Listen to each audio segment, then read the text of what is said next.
Assalomu alaykum. Ushbu videoda STEM olimpiadasi viloyat bosqichi 8-sinf kimyo savollari bilan tanishamiz. Birinchi savol. Laboratoriyada kislota suyultirilganda qanday ish qilinadi deyilyapti. Bu juda ham mashhur savol.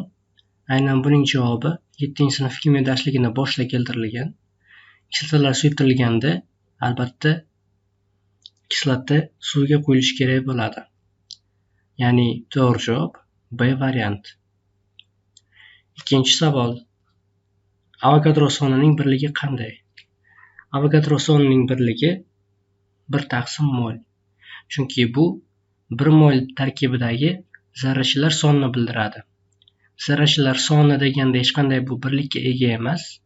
Shuning uchun buni birligi, ya'ni Avogadro sonining birligi ta/mol yoki ta'ni o'zini birliksiz deb qabul qilsak 1/mol bo'ladi. Bu C variant. Uchinchi savol. Xona haroratida suyuq bo'lgan yagona metall bu albatta simob. To'g'ri javob A variant. To'rtinchi savol. Qaysi bir oksid ham kislota, ham ishqor bilan tuz hosil qila oladi? Ya'ni bunda amfoter bo'lishi kerak. Amfoterlar berilgan qator bu faqatgina C variant, alyuminiy oksid, A variantda natriy oksid ishqoriy, karbon angidrid kislotali va oltin gur trioksid kislotali oksiddir. Alyuminiy oksid esa amfoter oksid. To'g'ri javob C variant. Beshinchi savol. Suv osti kemalarida havoni regeneratsiya qilishda ishlatiladigan moddani belgilang deyilyapti. Bunda demak ikki xil modda ishlatiladi asosan, yoki natriy peroksid yoki kaliy nadoksid yoki ikkalasi ham birgalikda. Bunda demak to'g'ri javob D variant bo'ladi. Natriy peroksid. 6-chi savol. Kislotali tuz hosil qila olmaydigan kislotani belgilang deyilyapti. Kislotali tuzni qanaqa turda kislotalar hosil qila oladi? Qaysilarki tarkibidagi o'sha kislotali vodorodlar soni bittadan ko'p bo'lsa. Demak, vodorodlar soni bitta bo'lgan, ya'ni kislotali vodorodlar soni bitta bo'lgan kislota kislotali tuz hosil qila olmaydi. Variantlarni qaraydigan bo'lsak, bir asosli kislota bu yerda H3PO2, ya'ni gipofosfat kislota.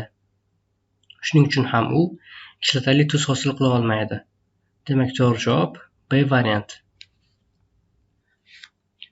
7-chi savol. Kislota tarkibidagi vodorodlarning ikki xil metallga almashinishidan olinadigan tuzlar qanday nomlanadi deyilyapti. Demak, bunda kislota tarkibidagi vodorodlar ikki xil metallga almashinishi kerak. Kislota qoldig'i bir xil, metall atomlari esa ikki xil bo'lsa, bunday tuzlar qo'sh tuzlar deyiladi. Demak, to'g'ri javob D variant ekan. 8-chi savol. Klichkovskiy qoidasi keltirilgan javobni belgilang deyilyapti. Klichkovskiy qoidasi. Demak, A ni o'qib ko'radigan bo'lsak, energiyalari bir xil bo'lgan orbitallarda elektronlar shunday tartibda joylashadiki, natijada spinlar yig'indisi maksimal qiymatga ega bo'ladi deyilyapti. Bu Klichkovskiy qoidasi emas, bu Hund qoidasi. Xo'p, B esa ikki orbitalning qay biri uchun n+l yig'indisi kichik bo'lsa, o'sha orbital birinchi navbatda elektronlar bilan to'la boshlaydi deyilyapti. Bu albatta Klichkovskiy qoidasi. Demak, to'g'ri javob B variant ekan. C varianti atomda 4 tala kvant sonlari bir xil bo'lgan elektronlar mavjud bo'la olmaydi deyilyapti. Bu Pauli prinsipi va D-sida agar ikki element bir-biri bilan bir necha xil kimyoviy birikma hosil qilsa, bu birikmalardagi bir element massasiga to'g'ri keluvchi boshqa element massalari o'zaro kichik butun sonlar nisbatida bo'ladi deyilyapti. Bu Daltonning karrali nisbatlar qonunidir. Demak, to'g'ri javob B variant bo'lib qoldi. 9-chi savol. Atomda 4p pog'onachadan keyin qaysi pog'onacha elektron bilan to'ladi deyilyapti. Xo'p, bu ham bevosita Klichkovskiy qoidasi bilan bog'liq. Ya'ni n+l qiymati bir xil bo'lganda n kattasi keyin to'ladi, kichigi oldinroq to'ladi. Demak, 4p dan keyin 5s to'ladi. To'g'ri javob A variant. Gaz modda ishtirok etayotgan reaksiyada idish hajmining kamaytirilishi reaksiya tezligiga qanday ta'sir ko'rsatadi deyilyapti. Albatta, idish hajmi kamaysa, zarrachalar bir-biri bilan ko'proq to'qnashish imkoniyatiga ega bo'ladi. Chunki hajm kam joyda bir-biri bilan tasodifiy uchrashuvlar soni ham ko'payadi. To'qnashuvlar soni ko'paydimi, reaksiya tezligi ham oshadi. Demak, to'g'ri javob C variant. Endi 3 ballik savollarga o'tamiz. Birinchi savol. Ma'lum bir vaqt momentida ammiak sintezi reaksiyasi tezligi vodorod bo'yicha o'lchanganda 0,045 litr taqsim minutga teng bo'ldi. Shu vaqt momentida va shu sharoitda reaksiyaning tezligi ammiak bo'yicha o'lchansa, u qanday qiymatga ega bo'ladi deyilyapti. Xo'p, avvalambor reaksiyani yozib olsak.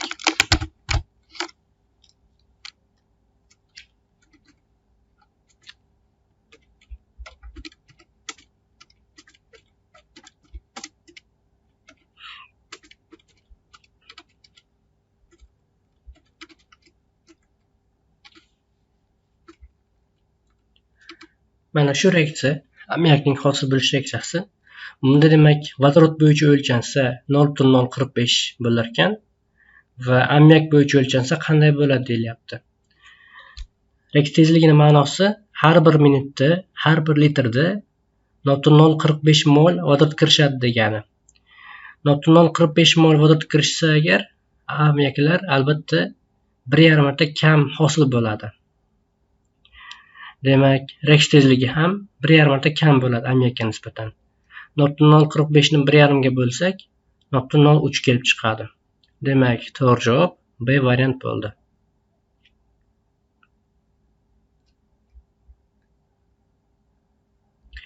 o'n ikkinchi savol. 5 gram modda yonishidan, ya'ni metal yonishidan 9,44 gram modda olindi. Metalni belgilang deyilyapti. Xo'p, bu savoldagi masala, ya'ni hisob-kitoblar albatta ekvivalentlar qonuniga asoslangan. Agar 5 gram metaldan 9,44 gram modda olingan bo'lsa, unda 4,44 gram kislorod reaksiyaga kirishgan bo'ladi. Xo'p, ekvivalentini topaman. Metalning ekvivalentini. Bu uchun 5 ni bo'lishim kerak. Uni mol ekvivalentiga. Mol ekvivalentini topish uchun esa 4,44 ni bo'laman 8 ga. Chunki 8 kislorodning ekvivalenti. Xo'p, bunda maxrajdagi narsa yuqoriga ko'paytirilsa, 5 ko'paygan 8 taqsim 4,44 bo'ladi.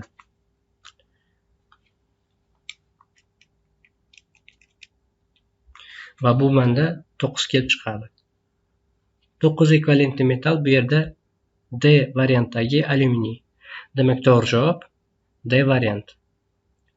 13-savol.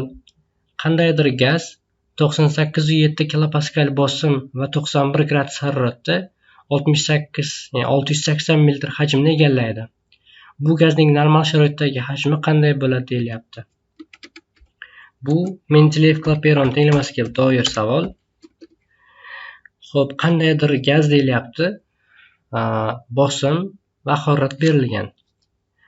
Bizda demak mana bu bosim o'zgaruvchi, hajm o'zgaruvchi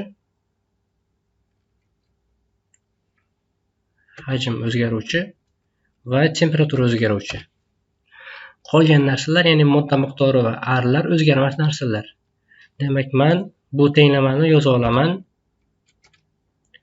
Xo'p, P1 V1 taqsim T1 teng P2 ko'paytirish V2 taqsim T2. Xo'p, mana shu narsaga asoslanib V2 ni topadigan bo'lsam nima bo'ladi? V2 ni topadigan bo'lsam, xo'p, P1 ko'paytirish V1 taqsim T taqsim T1 Xo'p, faqat mahrajga mana bu o'ng tomondagi P2 ham kelib tushadi.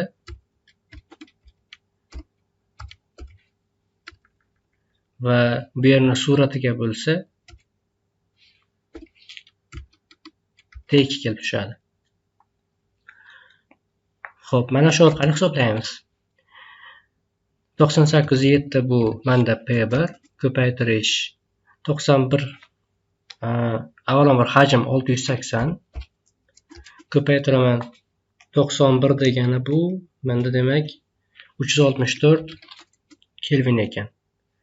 Buni bo'laman house ichida T1 ya'ni xo'p T2 ni o'rnida biz aksincha 270 ni qo'yishimiz kerak. Ya'ni normal sharoitdagi o'sha haroratni T1 ni o'rnida biz 364 ni qo'yamiz. Ko'paytirish keyingi bosim bu 101.325. Xo'p, ya'ni men birinchi mana bu 1 deganda masala shartdagi sharoitlarni qo'yapman. 2 esa menda normal sharoitdagi narsalar. Xo'p, 273 Kelvin va 101.325 kilopascal bu normal sharoit degani. Mana shuni hisoblasak bizda to'g'ri javob kelib chiqadi.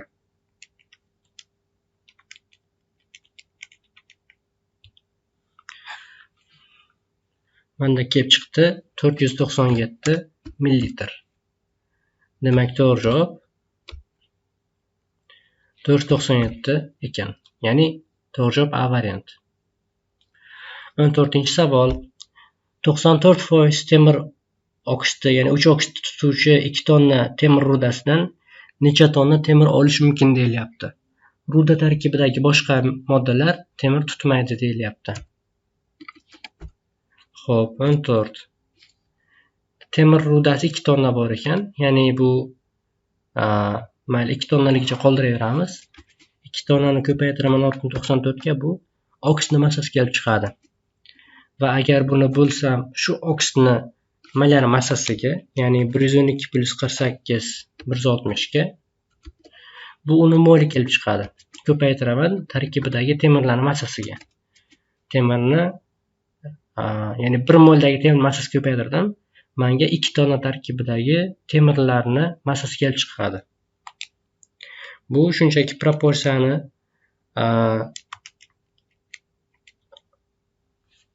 kasrdagi ko'rinishi 1.316 kilogramm temir kelib chiqdi.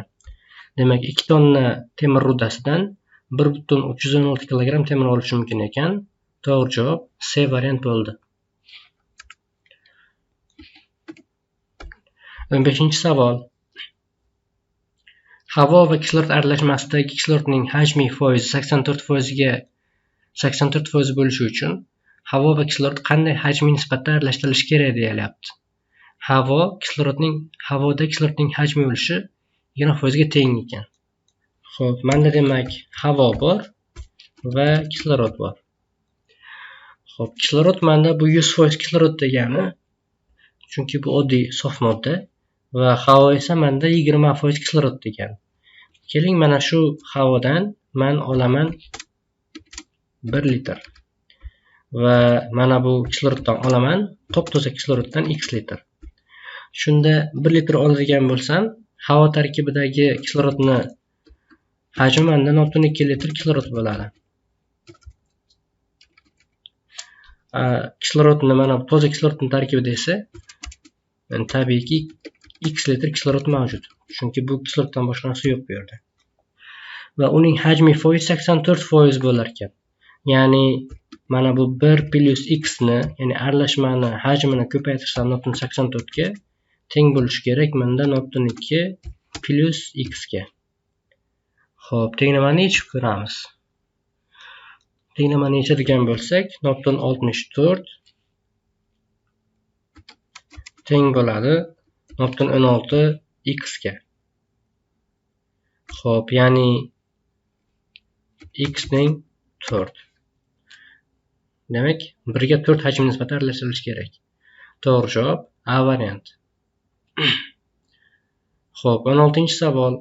Saxarozaning 67% suv eritmasining molyal konsentratsiyasi qanday deyilyapti? Xo'p, molyal konsentratsiyani topish uchun, demak, biz mol taqsim kilogramm hisoblashimiz kerak. Ya'ni 1 kilogramm erituvchida erigan moddaning moli 67% deyilyapti. 100 gramm eritma oladigan bo'lsam, menda 100 gramm eritmada kim bor? 100 gramm eritmada 67 gramm saxaroza bor. Ya'ni buni birdaniga molini topib ketamiz. Saxarozani o'zi molyar massasi necha? Mana shu C12 H22 O11 ni hisoblaymiz.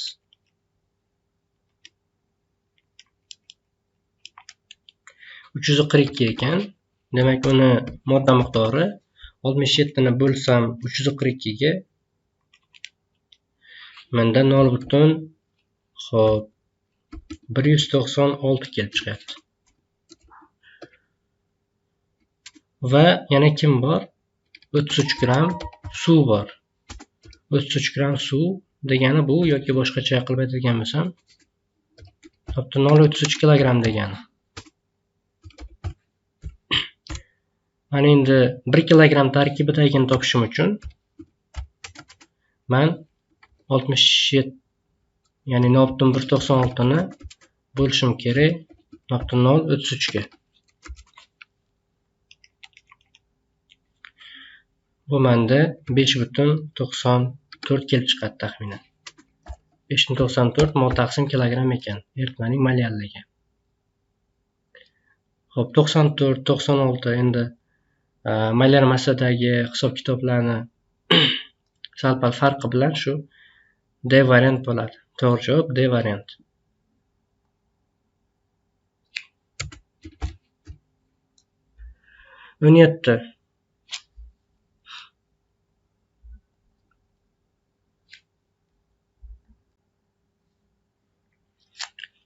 o'n yettinchi savol.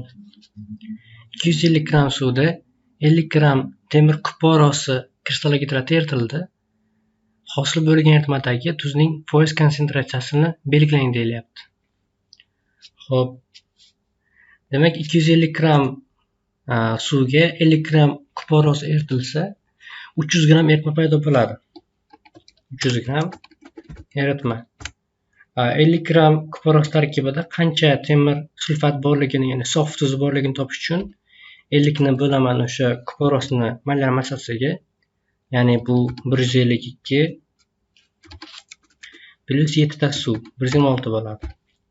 Va shu chiqqan narsani 150 ga ko'paytirsam, menda kuporosini shu kuporos tarkibidagi tuzni massasi kelib chiqadi. Bu menda 27.34 gramm ekan. 27.34 gramm. Endi 300 gramm eritma bo'ladigan bo'lsa, mana shu 27.34 ni bo'laman 300 ga bu massa ulushi va ko'paytiraman 100 ga bu foizda kelib chiqadi. Shu sonni shunchaki 3 ga bo'lib qo'ysam 9.1 kelib chiqadi. Demak, to'g'ri javob B variant bo'ldi. 18-savol. Xashxlorning 2 va 6 molyarli eritmalardan 500 ml 3 molyarli eritma tayyorlashingiz kerak. Bunda 2 molyarli eritmadan qancha hajm kerak bo'ladi deyilyapti. Xo'p. Demak, menda 2 molyarli eritma va 6 molyarli eritma mavjud.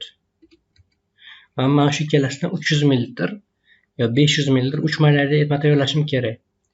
Keling, mana shu 2 molyarli eritmadan x litr olaman va bunda 6 molyarli eritmadan 0.5 minus x litr olishim kerak bo'ladi. Xo'p, undagi mana bu tepadagi eritmada moddani miqdori qancha bo'ladi? Modda miqdori 2x mol bo'ladi. Mana bu yerda esa modda miqdori hajm ko'paytirilgan molyarlik. Ya'ni mana bu 0.5 minus x ni ko'paytirsam 6 ga, menda 3 minus 6x kelib chiqadi. Va umumiy eritmada, umumiy yoki o'sha aralashtirishdan keyingi eritmada men jami mollarni hajmga bo'ladigan bo'lsam, o'sha maylalik kelib chiqishi kerak bo'ladi. Yoki umuman olganda umumiy modda miqdori, ya'ni 0.5 ko'paygan 3 manda 1,5 ni beradi. Shu 1,5 teng manda 2x plus 3 minus 6x ga. Xo'p, bu tenglamani yechishimiz kerak. Mana bu o'ng tomonni sal soddalashtirsam 3 minus 4x bo'ladi. Xo'p, mana shu narsa menda 1,5 ga teng ekan. Endi kelib chiqadiki, demak 4x teng menda 4x teng menda 1,5 ga. 1,5 ni 4 ga bo'ladigan bo'lsam, x teng menda chiqadi 0.375 litr. Demak, to'g'ri javob C variant bo'ldi. 19-savol. Kalintratning 52,4% eritmasi 60 gradusda to'yingan hisoblanadi. Bu tuzning shu haroratdagi eruvchanlik koeffitsiyentini toping deyapti. Xo'p, endi 100 gram eritma oladigan bo'lsam,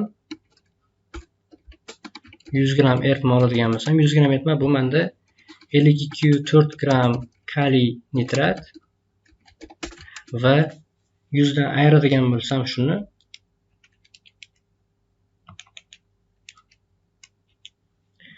47,6 gram suv degani. Xo'p, chunki eritma bu tuz va suvning aralashmasi. Endi eruvchanlik nima degani? Eruvchanlik bu 100 gram suvda qancha eriydi degani. Men proporsiya orqali mana shuni topadigan bo'lsam, ya'ni 47,6 da 52,4, 100 da qancha qilib topadigan bo'lsam, bu menda eruvchanlik kelib chiqadi. Yoki buni hisob-kitobi mana bunaqa bo'ladi. 52,4 ni bo'laman 47,6 ga, ko'paytiraman 100 ga.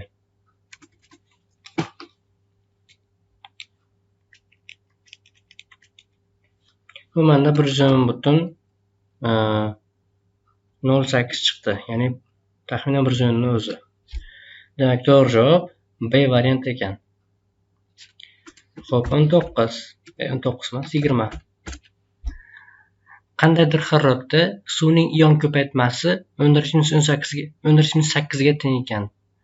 Shu haroratda toza suvning pH qiymati nechaga teng bo'ladi deyilyapti. Endi Kv, ya'ni suvning ion ko'paytmasi bu menda H+ va OH- minuslarni ko'paytmasi degani. Shu narsa menda 10⁸8 ga teng ekan. Suvda, toza suvda bo'lsa, H+ va OH- teng bo'ladi bir-biriga, to'g'rimi? Agar teng bo'ladigan bo'lsa, men mana shu ko'paytmani bemalol H+ ning kvadratida qilib yozishim mumkin. Shu narsa menda 10⁸8 ga teng. Tenglamani ikkala tomondan ildiz chiqaradigan bo'lsam, H+ teng bo'ladi menda 10⁻4 ga. Xo'p, demak, bundan kelib chiqadiki, pH menda 4 ga teng ekan. Yani to'g'ri javob A variant. Shunday qilib 3 balli masalalarimiz ham tugadi. Endi qiyinroq darajadagi 5/2 balli masalalarga o'tamiz. Birinchi masalasi 21-savol. Gazlar aralashmasining hajmiy tarkibi keltirilgan. 50% vodorod, 35% metan va 15% is gazi. Bu aralashmaning 1 metr kub hajmini yoqish uchun qanday hajmdagi havo sarflanadi deyilyapti. Kislorodning havodagi hajmiy ulushi 20% ekan. Xo'p. Demak, bizda vodorod bor. Vodorod kislorod bilan reaksiya qilishadi. Buni hamma biladi. Suv chiqadi. Xo'p, sal keyinroq tenglashtiramiz. Metan ham kislorodda yonib chiqadi menda, demak SO2, ya'ni CO2 va suv. Va CO ham xuddi shunday kislorodda yonadi. Bundan CO2 chiqadi. Kisloroddan oldiga bunga 1/2 tushadi. Bunga 2. Bunda esa 1/2. Xo'p, 1 metr kub deyilyapti. Endi 1 metr kub bo'lsa, menda vodorod 0.5 metr kub bo'ladi. Va bunga ketadigan kislorodlarni hajmi esa 2 marta kam bo'ladi. Ya'ni 0.25 metr kub. Metan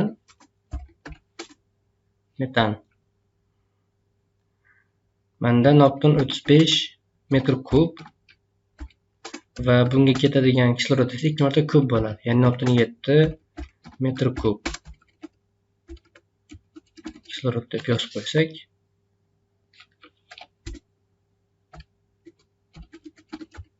kislorod.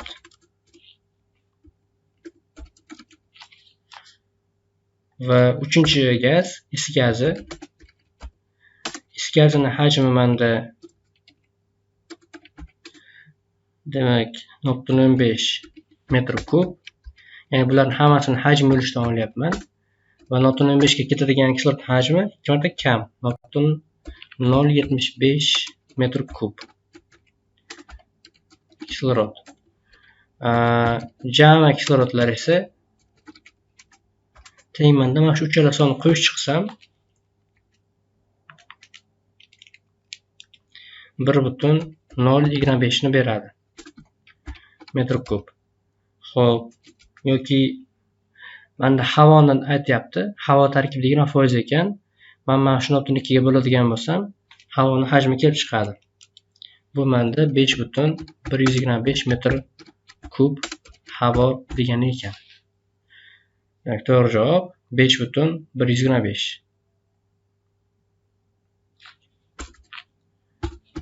22-savol. Qayta reaksiya tenglamasi berilgan. Uglerod qattiq, reaksiya kirishyapti 2 ta vodorod bilan, hosil bo'lyapti metan.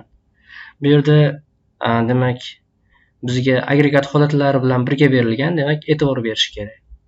Bu yerda faqatgina uglerod qattiq, vodorod va metan esa gaz ekan. 1 litrli idishga barcha moddalardan 2 grammdan solindi va muvozanat hech tomonga siljimay qaror topdi. Demak, mana shu 2 grammdan solinganda o'sha moddalarni konsentratsiyalarini ko'paytmasi bo'linmasi o'sha km ga teng bo'lib qolgan. Agar ko'paytma km ga teng bo'lmasa, unda muvozanat qaror topmaydi, siljiydi. Xo'p, reaksiyaning muvozanat konstantsiyasi hisoblang deyapti. Endi 2 grammdan solinsa, menda uglerod 2 gramm bo'ladi, faqat endi buni molini hisoblab o'tirish kerak emas, o'zi uglerodni hisobga olish kerak emas, chunki u qattiq modda. Qattiq moddaning konsentratsiyasi km da hisobga olinmaydi, ko'rinmaydi. Shuning uchun uglerodga e'tibor bermaymiz vodorodni. Vodorodni moli 1 mol va endi idish hajmi 1 litr bo'lganligi uchun bu 1/1 ga bo'ladigan bo'lsam, bu menda o'sha nimaga teng bo'ladi? Molarlikka teng bo'ladi. Metan ham 2 gramm albatta va 2 grammni bo'lsam agar 16 ga menda mol kelib chiqadi, 0.125 mol. Va yana xuddi shu gap, idish hajmi 1 litr bo'lganligi uchun men buni bemalol nima deb bilaman? O'sha molarlikka teng deb bilaman. Km topish uchun shu metanni konsentratsiyasini bo'lishim kerak vodorodning konsentratsiyasini kvadratiga. Ya'ni 0.125 ni bo'laman 1 ning kvadratiga, bu baribir 0.125 ni beradi. Demak, to'g'ri javob 0.125 ekan. Boshqa har qanday son xato hisoblanadi. 23-savol. Teng modda miqdorida olingan teng modda miqdorida vodorod va kislorod idishga joylandi va portlatildi. Dastlabki bosim 300 kilopaskal bo'lgan bo'lsa, so'nggi bosimni kilopaskalda hisoblang. Jarayon xona vaqtida olib borilgan. Xo'p. Dastlabki bosim 300 kilopaskal va vodorod va kislorodni bosimlari teng. Modda miqdorlari teng. Modda miqdorlari tengmi? Bir xil idishda, bir xil hajmda bo'lsa, unda bosimlari ham teng bo'ladi. Ya'ni bu Mendeleev-Klapeyron tenglamasi orqali kelib chiqadi. Ya'ni vodorodni bosimi ham menda 150 kilopaskal va kislorodni xususiy bosimi ham 150 kilopaskal. Umumiy bular 300 kilopaskalni beradi. Endi vodorod bilan kislorodni reaksiyasi mana yozganmiz oldin. Xo'p, bu yerda kimni miqdori kam deyilsa, albatta kislorod miqdori ko'p bu yerda vodorodga qaraganda. Chunki o'zi 1 mol vodorodga yarim mol kislorod kerak, lekin bu yerda 1 mol bor. 1 molga 1 mol bor. Kislorod ko'p, vodorod kam, demak vodorod to'liq sarflanadi. 150 kilopaskal to'liq sarflanib ketadi-yu, vodorodning 150 kilopaskali to'liq sarflanadi. Va kisloroddan esa shuni yarmichalik sarflanadi. 75 sarflanadi, 75 qoladi.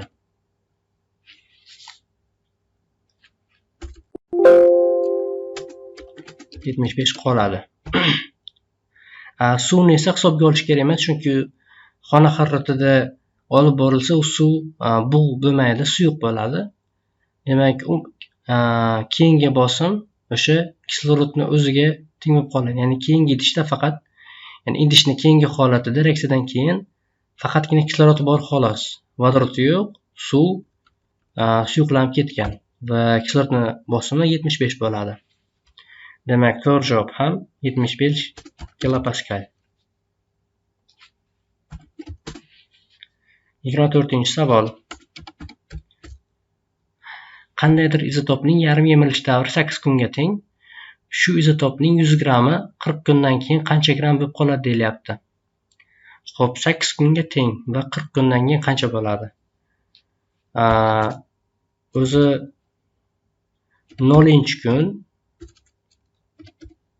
0-kun deyman 100 gram edi. 8 kun o'tgandan keyin 8-kunda o'zi u yarmigacha kamayib qoladi. Ya'ni 50 gram bo'lib qoladi. 16-kun yana yarmi bo'lib qoladi, 25 gram. Yana 8 kun qo'shilsa, ya'ni 24-kun 12,5 gram bo'lib qoladi. Yana 8 kun qo'shilsa, ya'ni 32-kun menda 6,25 gram bo'ladi. Va yana 8 gram qo'shilsa, 40-kun menda 3,1 gram bo'lib qoladi. Xuddi mana shunday. Demak, to'g'ri javob 3,1 gram ekan. Yoki buni boshqacha qilib 100 gram, ya'ni dastlabki miqdorni bo'lishimiz mumkin. 2 ning darajasida 40/8 ga. Bu formula o'sha yarim yemirilishning formulasi. 40 ni 8 ga bo'lsak 5 chiqadi. Demak, 100 ni 32 ga bo'lishimiz kerak. Bu 3,1 gram chiqadi. Ikkala usul ham albatta yaxshi, to'g'ri usul. Olganda bir xil javob chiqdi. To'g'ri javob 3,125. 25-savol. Demak, mana shu reaksiya berilgan. Oksidlanish qaytarish reaksiyasi eng kichik butun koeffitsiyentlar bilan tenglashtiring va o'ng tomondagi koeffitsiyentlar yig'indisini hisoblang deyilyapti. Xo'p, o'ng tomondagini hisoblash kerak. Mana shuni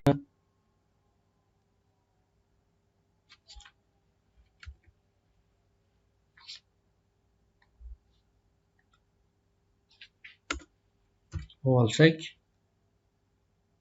xo'p bo'ladi bizga.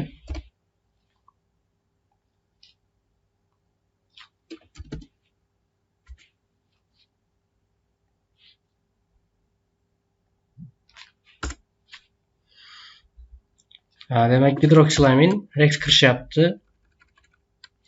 Temir sulfat bilan bunda kislotali muhit, ya'ni sulfat kislota. Bunda chiqyapti temir 3 sulfat, ammoniy sulfat va albatta suv. Kislota reaks kirishgan joyda suv chiqadi 95% holatlarda. Xo'p, mana shu reaksiyani tenglashtirish kerak. Okslovchi kim? Okslovchi shubhasiz temir.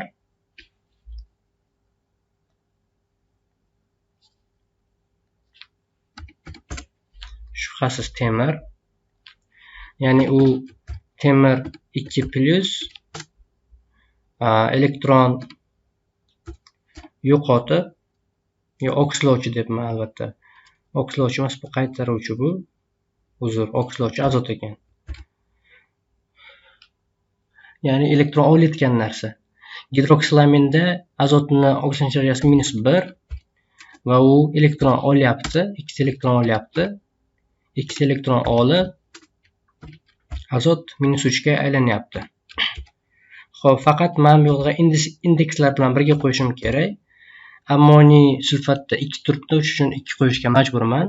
Va agar bu yerga 2 qo'ysam, gidroksilaminni ham oldiga 2 qo'yaman va shunda elektron soni ham 4 ta bo'lib qoladi. Ya'ni 4 elektron olyapti. Xo'p, qaytaruvchi kim? Qaytaruvchi shu temir. Temir 2+ elektron yo'qotyapti.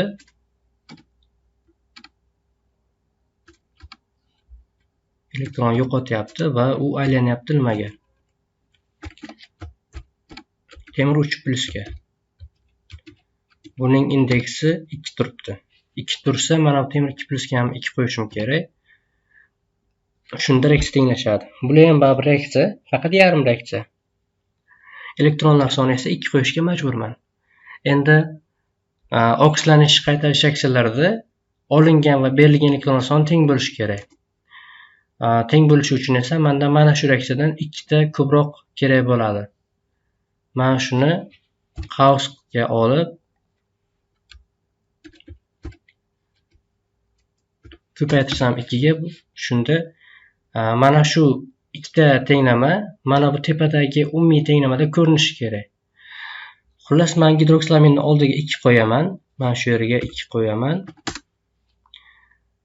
Va mana bu ammoniy sulfatni oldiga hech narsa qo'yish kerak emas. Ya'ni bir turadi. Temir 2+ ni oldiga demak men 2 kere 2 4 qo'yaman. Va bu narsani oldiga esa men 2 qo'yaman.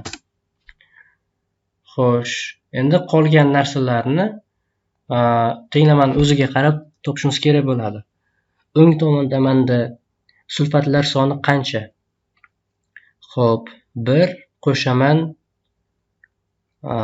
1 ga qo'shaman, demak 6 ni 7 ta va 7 dan ayiraman temir sulfatdagi 4 tani 3 ta qoladi. Demak, buni oldiga 3 qo'yishim kerak.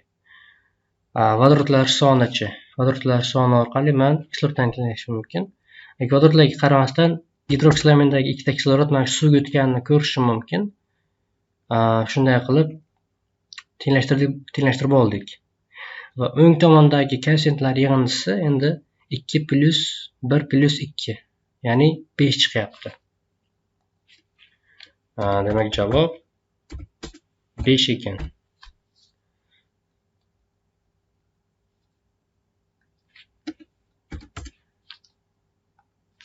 Keyingi savolga o'tsak bo'ladi.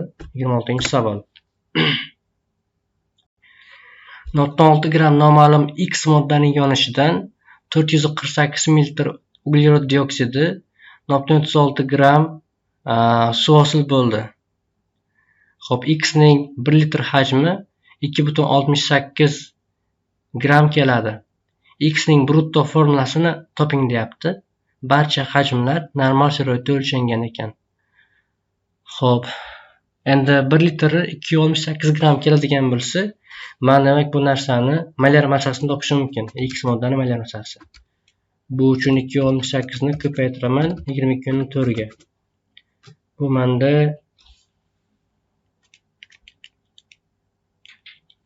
60 kelib chiqadi. 60 gram taqsim mol. Demak 60 gram chiqadigan bo'lsa, mana 1 mol X dan X ni yonishidan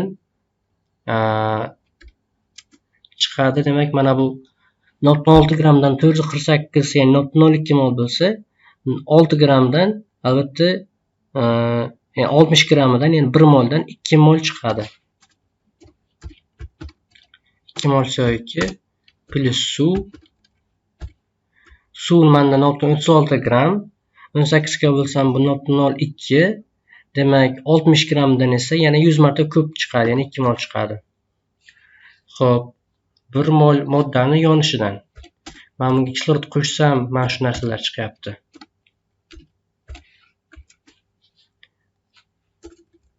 Mana shu tenglar bo'yicha. Kislorodlarni men molini bilmayman, lekin har qancha mol bo'lishi mumkin. Xo'p, lekin yongandan nima bo'lishidan qat'iy nazar mana shu uglerod vodorodlar X moddadan kelgan bo'ladi. Demak, X moddani men bemalol formulasini C2 qilib yoza olaman. Chunki ikkita uglerod chiqyapti. Vodorodlarni 4 ta qo'ya olaman va massasi mana shu narsani o'zini massasi menda 28 gramni beradi. 60 bo'luvchi iloji yo'q kislorod qo'yishim kerak va qo'yganda ham ikkita qo'yishim kerak. Shunda molar massa 60 bo'ladi. Boshqa element qo'ya olmayman.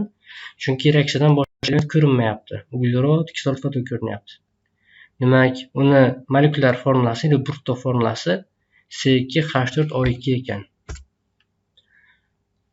Xo'p, keyingi savolga o'tsak bo'ladi. 27-savol.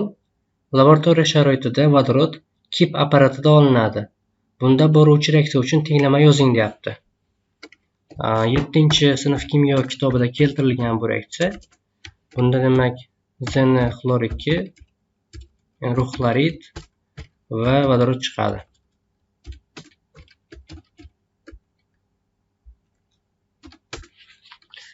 Mana shu reaksiyani yozgan o'quvchi shu savol uchun 5 dan 2 ball oladi. Keyingi savol 28. 30% oleum olish uchun 100 gram 91% sufaksit eritmasiga necha gram oltingurt trioksid qo'shish kerak deyapti. Xo'p, 30% oleum bu nima degani? Bu degani o'sha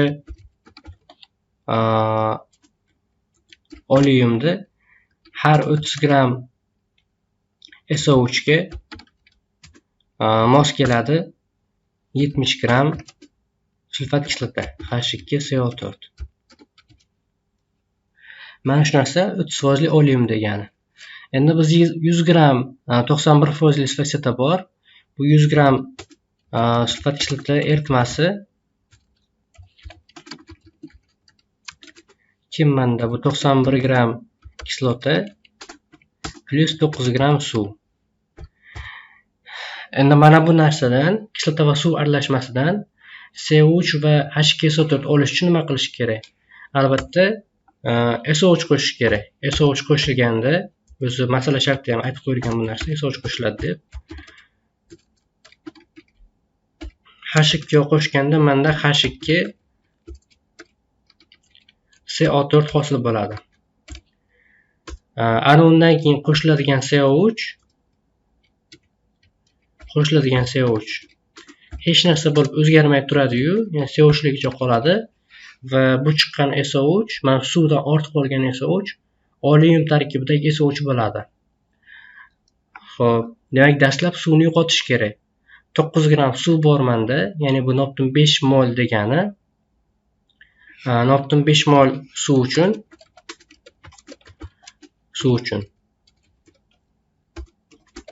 0.5 mol SO3 kerak albatta. Ya'ni buni massasi 0.5 ni ko'paytirsam 80 ga 40 gramni beradi. Va shunda qancha sulfat chiqadi? 0.5 ko'paytirilgan 98, ya'ni 49 gram chiqadi. Va jami kislotalar 49 gram bor edi. 91 gram menda 49 gram chiqadi reaksiyadan. 91 gram dastlab bor edi va bir-biriga qo'shadigan bo'lsam 91 ga 49 ni menda 140 gram kislota hosil bo'ladi. 140 gram kislota hosil bo'ladi. Keyingi oleum eritmasida va oleumda shunaqaki 70 gramida 70 gram kislotaga 30 gram esa o'shmosh kelishi kerak. Bu proporsiya bu. Bu faqatgina proporsiyali narsa. Mana bu yerdagi narsalar haqiqiy bizda bor narsalar. Demak 140 gram kislota bilan birga oleum tarkibida bo'lib turishi kerak. Proporsiya bo'ladigan bo'lsa, demak 60 gram o'sha trioksid, olting'ir trioksidi. Umumiy trioksidlar qancha bo'ladi? 60 gram bu o'sha ortib qolgani, o'sha boya aytgan gapimiz tufayli va 40 grammi bu suv bilan reaksiya qilishgani. Demak, menda umumiy kerak bo'lar ekan 100 gram trioksid. Javob 100 gram. 29-savol. Ma'lum hajmdagi kislorod 5.6 litr azot bilan aralashtirildi va aralashma ozonatordan o'tkazildi. Natijada gazlar aralashmasining hajmi 9.1% ga kamaydi. Zichligi esa 1.482 gram taqsim metr bo'ldi. Dastlab necha litr kislorod olingan deyilyapti. Xo'p. Mana bu hajmga e'tibor beradigan bo'lsak, ya'ni 9.1% kamaydi degan narsaga. Avval 100% bo'ladigan bo'lsa, hajm. Keyin bu 9.1% ga kamayibdi. Ya'ni 100 dan ayiraman 9.1 ni menda 90.9% bo'lib qolibdi. Xo'p, molar massa bizda dastlab 1.482 edi. Buni endi albatta normal sharoitda deb bo'lish kerak, chunki qavschida normal sharoit degan. Mana shu 1.482 ni ko'paytirsam 22.4 ga menda aralashmani molar massasi kelib chiqadi. 33.2 gram taqsim mol.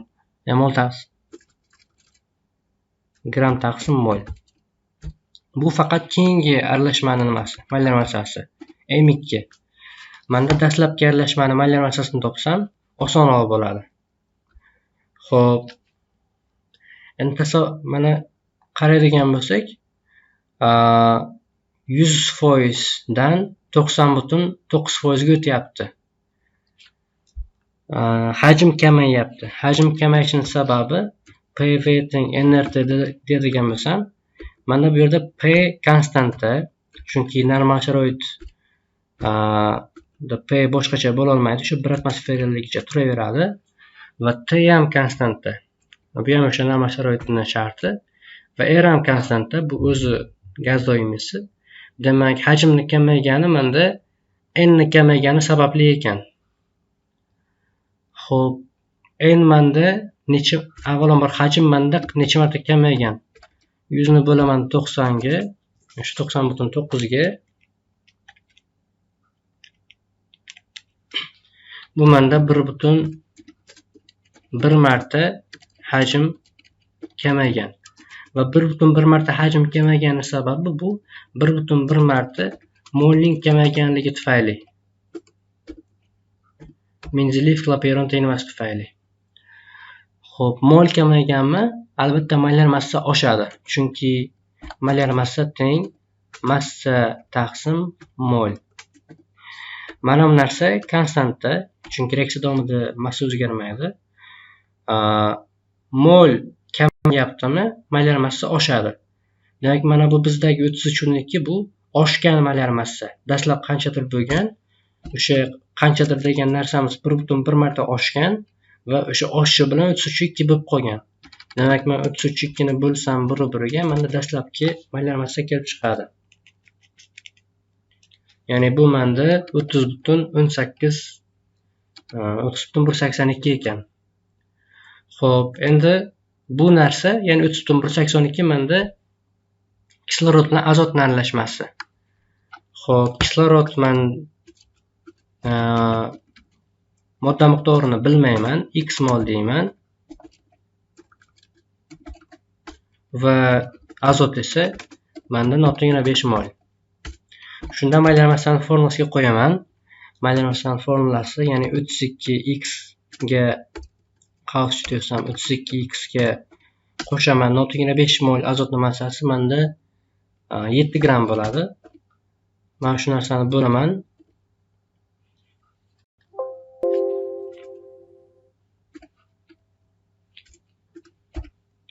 Mana shu narsani bo'laman umumiy molga.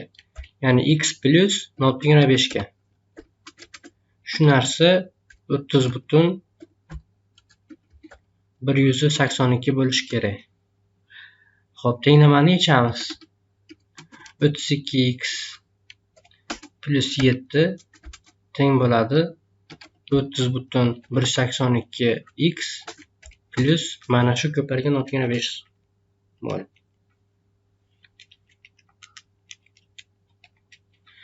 Ya'ni 7.5455. Xo'p.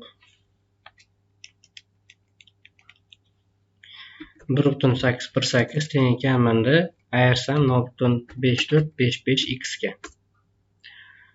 Demak, x menda sal teskarisi. Ya'ni 1.818x teng menda 0.5455 ga. Va bo'ladigan bo'lsam 0.3 mol kelib chiqadi. Demak, kislorodning hajmi 6.72 litr bo'lgan ekan. To'g'ri javob 6.72. Oxirgi 30-savolga o'tamiz. Bochkadagi 64 kg toza kislota mavjud. Bochkadan x gram kislota olinib, uning o'rniga x gram suv quyildi. Ya'ni x kilogram suv quyildi. Hosil bo'lgan eritmadan yana x kilogram olinib, o'rniga x kilogram suv quyildi va natijada bochkadagi eritma tarkibida 49 kilogram kislota borligi aniqlandi. X ning qiymatini aniqlang deyilyapti. Xo'p. Demak, menda dastlab 64 kilogram kislota mavjud bo'lgan ekan. X gram suv olinib, x gram kislota olinib, x gram suv quyilsa, mana shu ish bir marta bajarilsa, birinchi marta deyman buni. Kislotaning massasi menda 64 minus x bo'lib qoladi. Chunki undan x kilogram ketgan bo'ladi. Ikkinchi martachi. Ikkinchi marta 64 minus x gram bor o'zi menda va bundan ketyapti yana x kilogram eritma tarkibidagi kislotaning massasi. Xo'p, men buni demak mana bu yerdan qiladigan bo'lsam, mana bu ikkinchi martada x kilogram eritma olinyapti. Lekin bu x kilogram eritma bu albatta eritma, ya'ni uni tarkibida kislota bor va suv bor. Menda bu eritmaning har 64 kilogramiga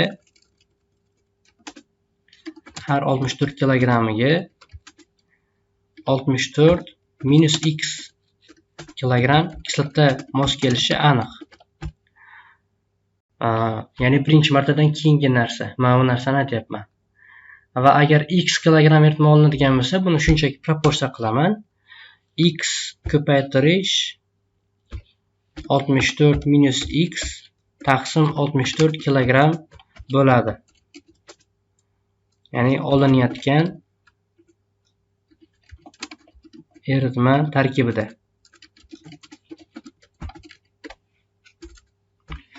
Mana shuncha kilogram ikkinchi marta olinyapti kislota. Xo'p, ayirsam agar x ko'paytirish 64 minus x bo'lingan 64 ni bu menda teng bo'lishi kerak o'sha oxirdagi kislotaning massasiga, ya'ni 49 ga. Mana tenglama kelib chiqdi. Xo'p, bu tenglama albatta kir tenglama. Yechadigan bo'lsak, bizda x teng 8 ligi kelib chiqadi. Ya'ni 8 kilogram kislota olingan va mana shuni o'rniga qo'yib qo'yadigan bo'lsak, hisoblaymiz. Mana 8 ko'paytirish 64 minus 8 manda 56 bo'laman 64 ga. Bu 7 kelib chiqyapti. Ya'ni birinchi marta 8 kilogramm kislota olingan, keyin 7 kilogramm. Haqiqatan ham 64 dan ayirsam 8 ni va ayirsam 7 ni, ya'ni umumiy 15 ni ayirsam manda 49 kilogramm kelib chiqadi. Xullas, javob 8. Shuning bilan bu olimpiadadagi savollarimiz ham o'z nihoyasiga yetdi. O'ylaymanki, barcha masalalarni yechimlari sizlarga tushunarli bo'ldi. Olimpiadalarda sizlarga omad tilab qolamiz. Xayr, salomat bo'ling.